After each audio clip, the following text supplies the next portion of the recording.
texto em que está a pulsão do Espírito em minha alma é o versículo de número 7. Mas eu tive o cuidado de ler com vocês praticamente todo o capítulo 2, para que a gente pudesse se contextualizar em relação ao assunto, ao que está de fato acontecendo. É ser disso que a maior parte dos irmãos conhecem muito bem essa história, conhece muito bem essa história do Jonas, que foi engolido por uma baleia, por um grande peixe, e foi levado até as profundezas do oceano, e isso está no imaginário de todo mundo, essa história. Mas acontece que no capítulo 1 é o capítulo em que Jonas toma a decisão de se afastar o máximo que podia, o máximo que a sua imaginação e o seu conhecimento era capaz, porque ele foi para Tarsis, e Tarsis era considerado o lugar, a localidade mais distante que alguém podia imaginar. Era a maior distância que se podia imaginar que alguém podia ir. Hoje, se fosse nos dias de hoje, onde seria esse lugar mais distante que o homem é capaz de ir? Na Lua? No extremo do planeta? Mas, enfim, a questão é a decisão e a resistência que Jonas tem, a maneira como ele consegue, o que me chama muito a atenção, é a capacidade que ele tem de não se importar mais com nada em relação a Deus, em relação à sua chamada, em relação ao seu ministério, em relação a tudo que ele viveu como um verdadeiro profeta, como um grande profeta, que ele era um grande profeta, conhecedor das Escrituras, um profeta arrojado, um profeta cheio de Deus, um profeta cujas profecias, conforme expliquei semana passada, profecias que ele profetizou ao rei Jeroboão foram cumpridas. Deus confirmou a palavra do profeta. Não era um profeta de mentira, não era um profeta, um falso profeta, mas Jonas era um verdadeiro profeta. Mas um verdadeiro profeta que tomou uma decisão de fugir de diante da presença do Senhor. E acontece que quando ele entra no barco, logo em seguida vem aquela tempestade e coloca todos os passageiros e tripulantes em polvorosa, tempestade, os ventos, as ondas, as nuvens, a embarcação está a ponto de naufragar, todos estão desesperados, e acontece que aqueles homens que ali estavam não conheciam a Deus, não eram conhecedores da palavra de Deus, da verdade divina, não eram detentores da revelação do Senhor, aqueles pagãos. A Bíblia nos diz que eles começaram cada um a clamar ao seu próprio Deus. Interessante que enquanto eles clamavam, rezavam, invocavam os seus deuses, o Jonas nem aí para nada. O Jonas não orou em tempo algum, enquanto todos os pagãos, os descrentes, olha só, enquanto os descrentes, enquanto os pagãos, os descrentes, os ímpios oravam, mesmo que errado, mesmo na sua própria ignorância, mesmo os que invocavam seus deuses, acreditavam em Deus ou em deuses, sei lá, a Bíblia não deixa claro, mas a verdade é que eles não eram crentes, não eram da aliança. Então, enquanto eles, na sua ignorância espiritual, clamavam ao seu Deus, o que conhecia com precisão. O que conhecia o Deus do céu e da terra, o que conhecia a verdade, o que era homem de Deus, profeta do Senhor, não orava, não orou de jeito nenhum.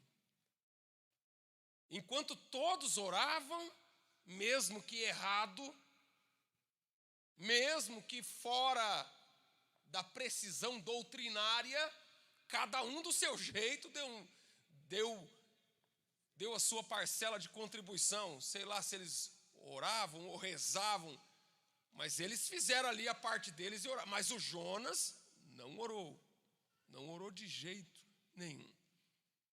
Não orou em nenhum momento. Ele sabia orar. Ele conhecia o Deus de Abraão. Ele sabia que Deus era um Deus de misericórdia. Mas o estado de indiferença, de frieza, de afastamento, de indiferença espiritual, sua alma estava numa condição tão calamitosa que ele não orou. Não orou. E até quando ele vai resistir? Até quando ele vai resistir à pressão que o Espírito faz? Porque Deus está chacoalhando Deus está chacoalhando o mar, Deus está chacoalhando o navio, Deus está mobilizando homens. Percebam que os homens, quando jogam o Jonas fala: o jeito de resolver essa situação é me joga para o mar que a tempestade acalma. Os homens, a princípio, quando Jonas revela que ele era servo do Deus Altíssimo, os homens ali que estavam ali no navio ficaram com medo de jogar o Jonas, com medo do Deus de Jonas. Olha que interessante, olha que detalhe. E quando eles jogam mesmo receosos o Jonas para fora do navio, em seguida eles oferecem sacrifícios ao Deus de Jonas. Às vezes a gente fica preocupado com o que as pessoas vão pensar acerca do nosso Deus.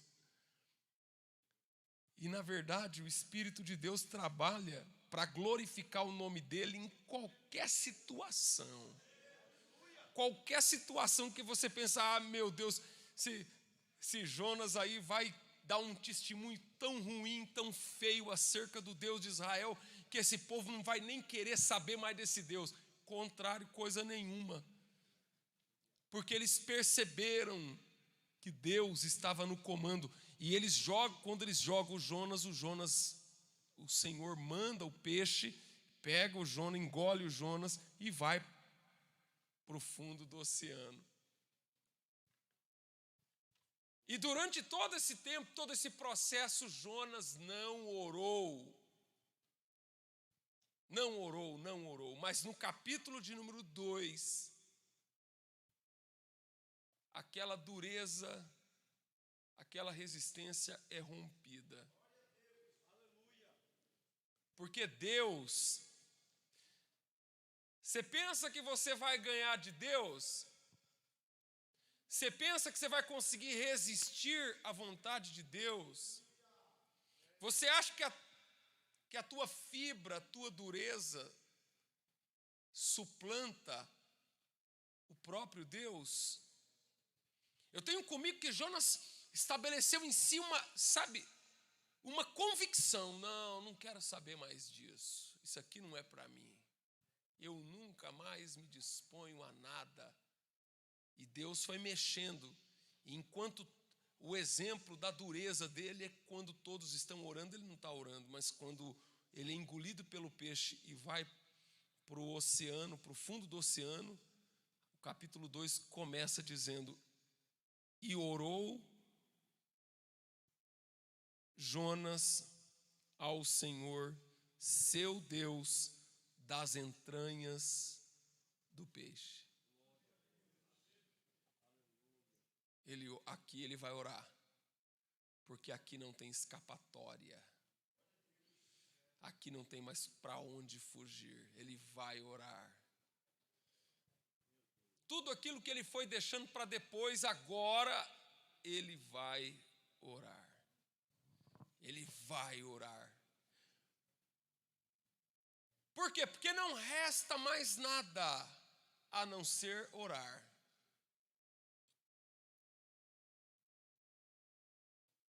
Às vezes nós temos em nossas consciências, nós sabemos aquilo que devemos fazer. E por rebeldia, por insensatez, por loucura, por delírio, nós entramos numa onda de não fazer. Nós encontramos muitas justificativas para se esquivar daquilo que Deus determinou na sua soberania a respeito de nós. E você sabe muito bem. A maioria das vezes nós nos cercamos de muitas justificativas para não fazer, para negligenciar aquilo que nós devemos fazer. Aquilo que você deve fazer. Independente de qualquer situação ou circunstância. Mas por negligência, por dureza,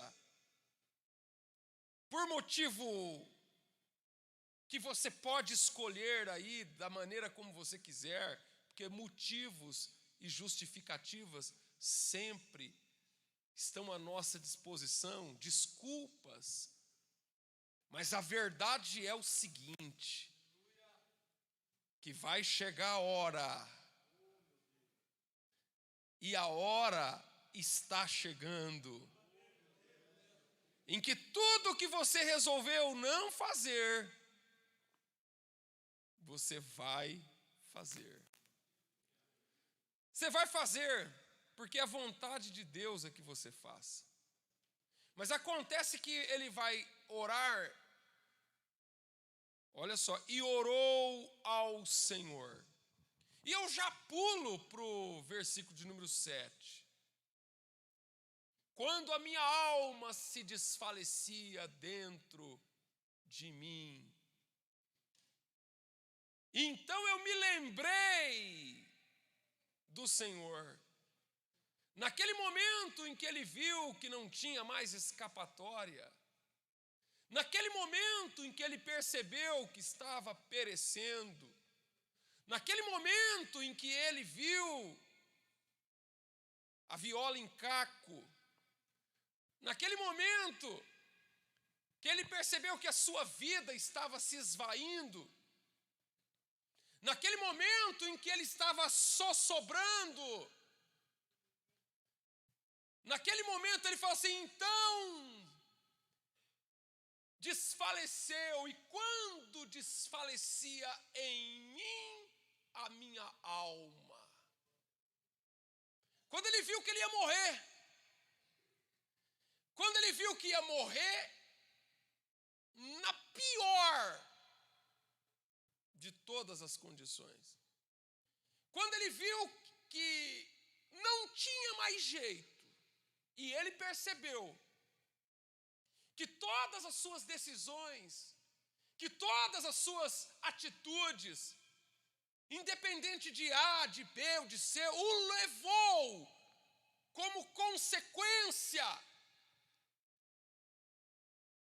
a essa trágica e horrenda circunstância.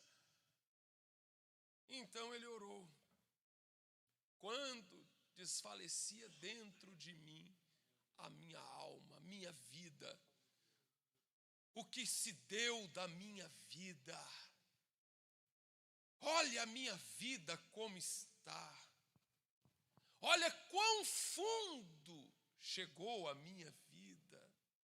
A minha vida se desfalece dentro de mim, a minha alma naufraga, a minha alma se afoga. Quando desfalecia minha alma dentro de mim, eu me lembrei, Louvado seja Deus. Porque um dos sintomas mais comuns, um dos sintomas corriqueiros, é a amnésia espiritual.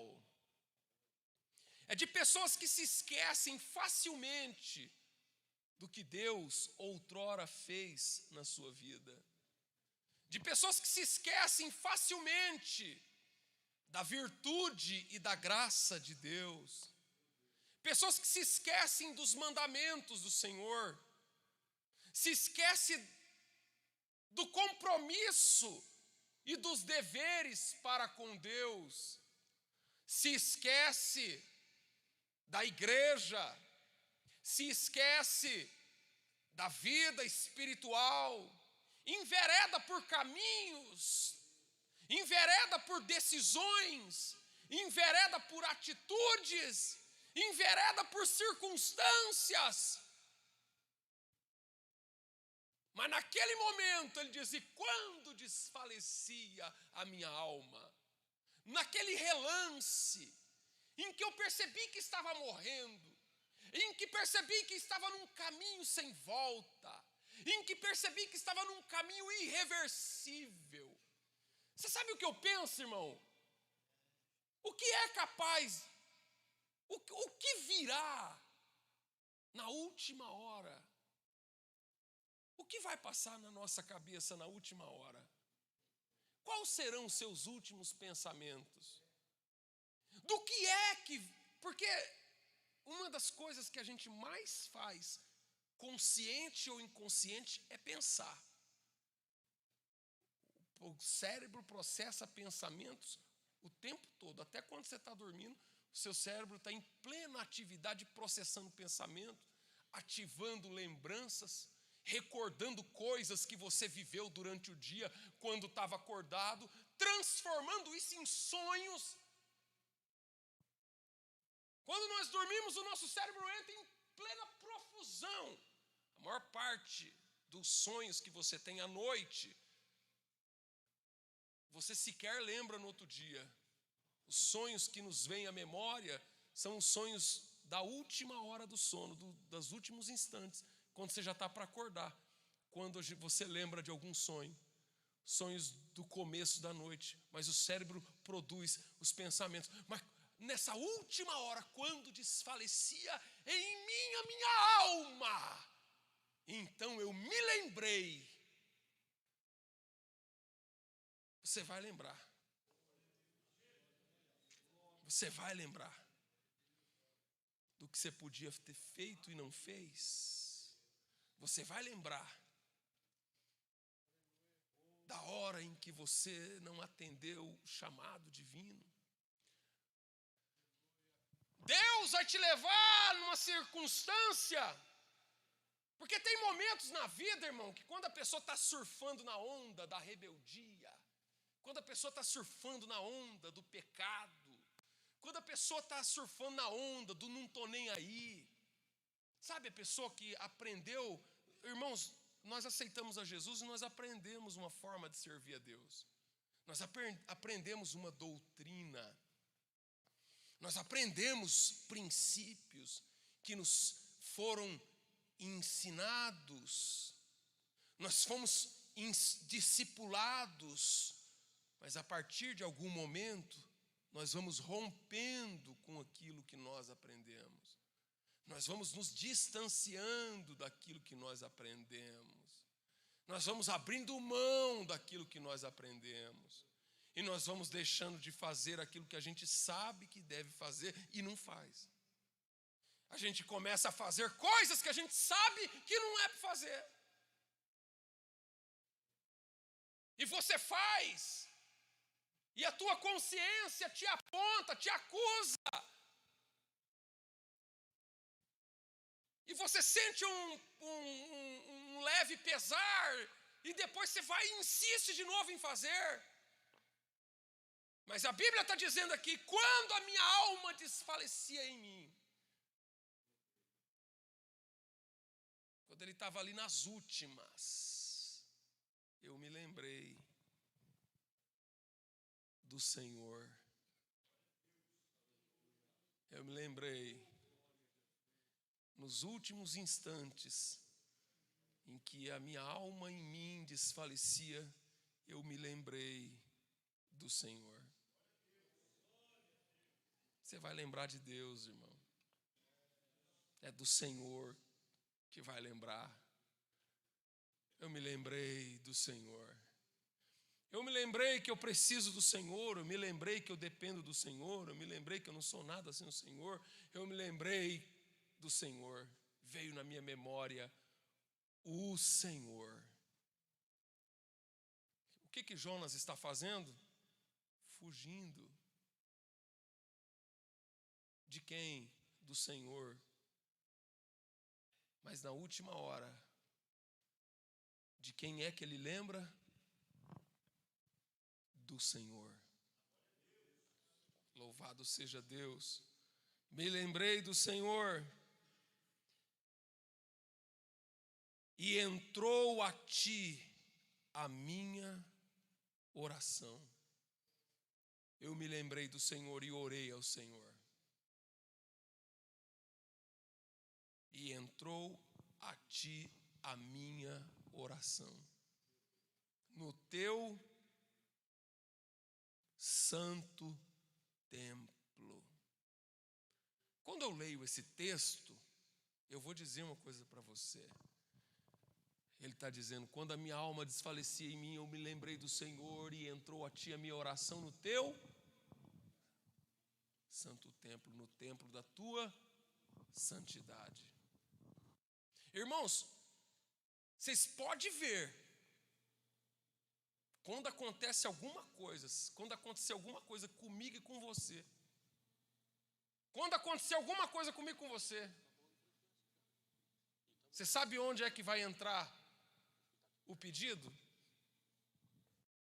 Aqui. Chegar o pedido. Pastor, ore para o fulano. É aqui que o pedido vai chegar. É no templo da santidade do Senhor. É na casa do Senhor. Pode ver, irmãos.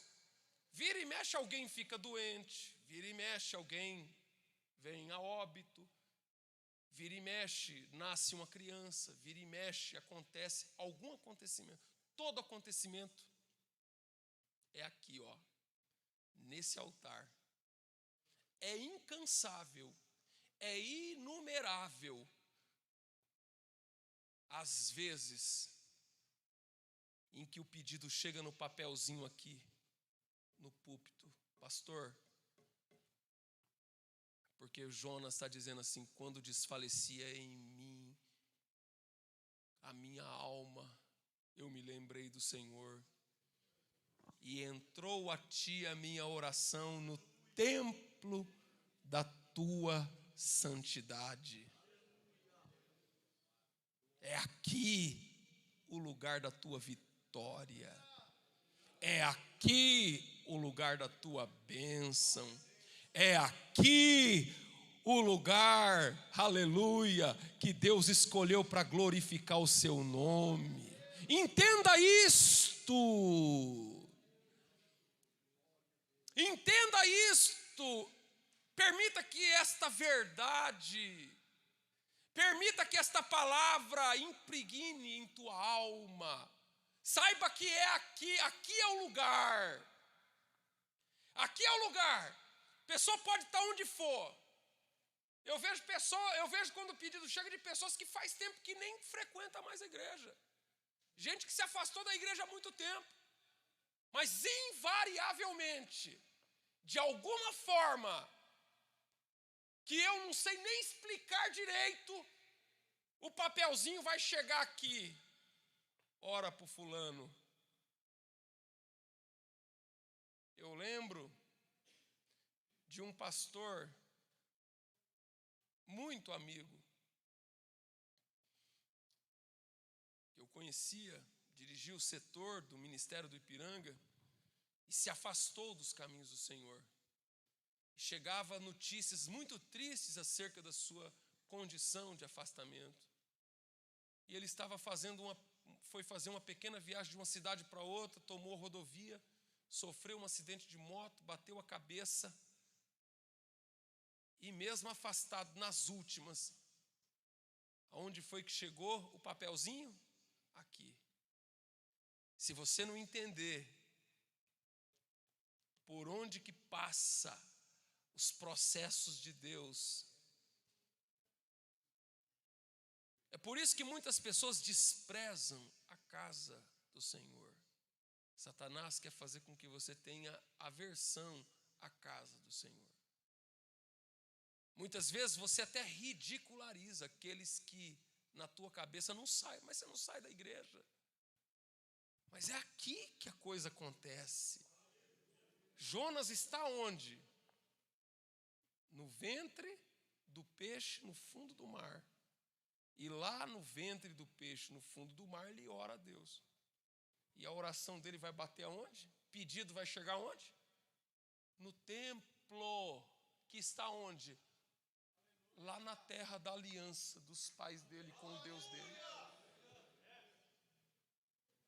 A minha oração entrou a ti no templo da tua santidade. No templo da tua santidade. Você pode até não gostar, mas o lugar da bênção é aqui. O lugar da tua bênção é aqui, é na igreja. É aqui que Jesus conserta, é aqui que Jesus sara, é aqui que Jesus levanta, é aqui que Jesus ouve, é aqui que a coisa acontece, é aqui que a bênção se desdobra para a tua vida. É por isso que você precisa ter reverência. É por isso que você precisa ter amor a esta casa, a esse ministério. E eu advogo essa causa, porque ela tem amparo, ela tem respaldo na palavra viva do nosso Deus. Por isso que aqui não é o lugar onde se entra de qualquer jeito, pois a própria palavra nos diz: guarda o teu pé quando entrares na casa do Senhor. Aqui é o lugar onde Deus ordena a bênção e a vida. Louvado seja o nome do Senhor. Isso aqui não é apenas um lugar onde nós cumprimos ritos vazios. Aqui não é um lugar onde tem uma liturgia. Não, aqui é o lugar onde Deus opera, onde Ele cura, onde Ele resolve os problemas, onde a coisa chega. É no altar do Senhor. Eu me lembrei de Deus e eu orei a Deus. E para onde que a minha oração foi parar? Aonde que o meu pedido chegou? Sabe onde o meu pedido chegou? No templo da sua santidade. É o testemunho dele. O camarada está lá no hospital, cheio de sonda e equipamento de médico, monitorando todo o seu corpo, cheio de fiação para todo lado. E ali ele clama a Deus. Ali ele busca a Deus, ali ele lembra das coisas. Deus faz lembrar as coisas. E aonde é que vem? Pastor, vamos levantar um clamor pelo fulano. É aqui. E por que eu estou chamando a tua atenção? Para você aprender a valorizar o que isso aqui representa para você na tua vida espiritual. Isso aqui não é apenas um caixote de parede, não, irmão. Isso aqui é o templo da santidade do Senhor. Pare de querer fazer, sabe, tem pessoas que estão superficializando a coisa. Tem pessoas que estão criando assim, sabe, tem muitos, eu já disse isso, mas é um fenômeno dos tempos em que a gente vive, em que nós temos um sem número de pessoas que se consideram sem igreja. Eles oram, eles se dizem crentes, se dizem conhecedores da palavra, se afirmam como cristãos, te cumprimenta quando passa, mas ele diz que isso aqui, eles não precisam disso aqui. Mas eu vou dizer uma coisa para você como homem de Deus aqui nessa casa. Um dia, você vai ver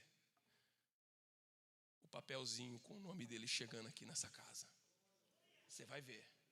Para provar que a palavra é viva, para provar que Deus é poderoso, para provar que Deus não se deixa escarnecer, para provar, um dia o papelzinho vai chegar aqui. E vocês que estão aqui vão ver.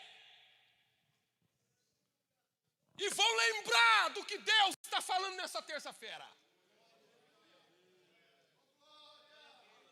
E eu não estou jogando praga em ninguém, não. Pelo amor de Deus. Porque um dia o papelzinho com o meu nome vai chegar aqui também. Sabe por quê? Porque foi aqui que eu encontrei Jesus. Com 14 anos de idade. Levantei a minha mão. Poucos meses depois eu fui batizado no Espírito Santo. Aqui eu conheci minha esposa. Me casei. Tivemos a nossa primeira filha. E foi aqui que a gente apresentou ela nas mãos do Senhor. É aqui. É o que Jonas está dizendo. Quando eu estava morrendo, a minha alma já desfalecia em mim. Eu me lembrei do Senhor e a minha oração entrou a Ti no templo da Sua santidade. Vai chegar aqui. Independente das tuas razões, independente da sua prepotência, da sua arrogância, de você achar superior, o papelzinho vai chegar aqui. Aliás, olha o papel chegando ali. O papel chegou com o nome de Jonas. Alguém chegou no templo lá, falou com o sacerdote. Gente, ora pelo Jonas, porque a coisa está feia para o lado dele. Louvado seja o nome do Senhor. E Deus é um Deus de misericórdia.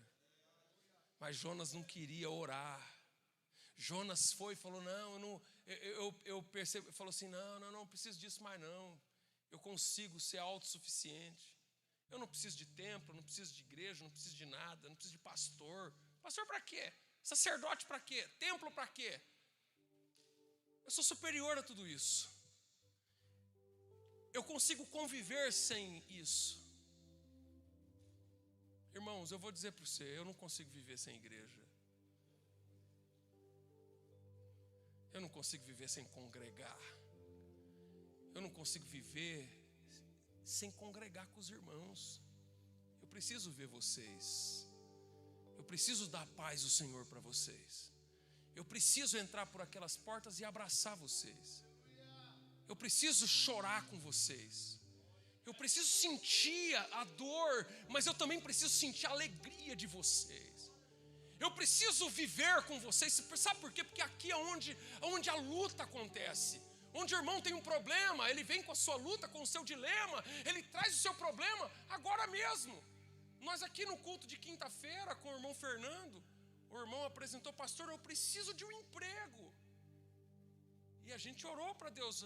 É assim, a pessoa está com emprego, está com um filho com problema, e a gente orou para Deus arrumar um emprego para o irmão. Aí eu estou entrando na porta, então a gente chora por um emprego. Mas eu estou entrando ali, acabei de entrar na porta, a irmã parou, pastor, o meu filho arrumou um emprego. É ou não é? Então a gente chora pela dor, mas a gente também se alegra pela vitória que vem aonde? A luta que acontece aqui, mas a vitória que também acontece aqui. E é assim que a gente vai seguindo, é assim que a gente vai caminhando, aleluia, em altos e baixos. baixo e Deus dando vitória até o glorioso dia da sua vinda.